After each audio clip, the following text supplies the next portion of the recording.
Hi. Yeah, over the last few weeks, a lot of guys have talked about like that one big mistake that's cost you guys in games. What do you attribute that to? Do you think it's like mental errors, a lack of cohesiveness, or why do you think that keeps happening?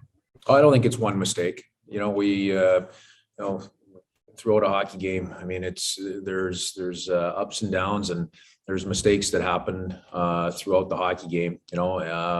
Tonight, hard fought.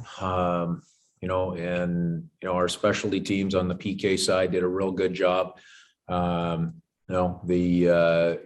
fifth minor penalty is that's a turning point in the hockey game, and we weren't able to get that kill. So that one, that can't happen.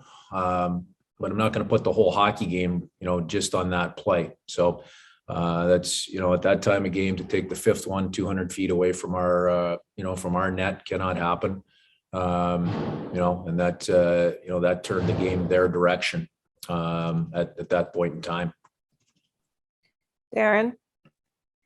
Dave, on the topic of those penalties, I mean, that's a lot of time to spend in your own zone. How much of an impact does that have on the outcome of the game, even if they're not scoring on the power plays? Yeah, we kill you kill those minor penalties, especially in the second period. That takes an awful lot of energy, and especially on a back-to-back, that's energy that's tough to get back. So we got through it in the second period. Like I said, you get out with a fresh opportunity in the third with a 1-goal lead.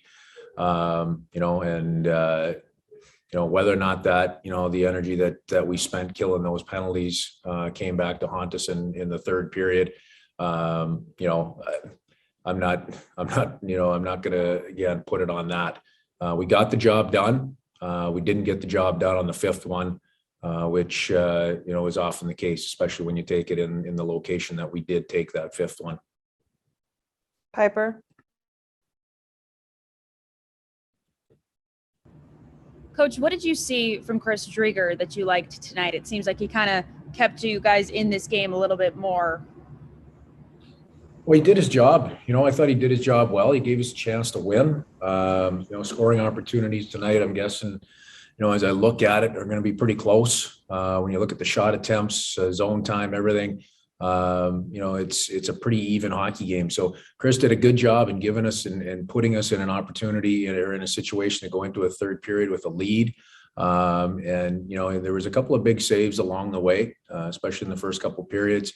There was a tip in the first period that was a high tip that he was seeing, and he was on it, and his reaction time was really good on it. So he was sound in his role tonight.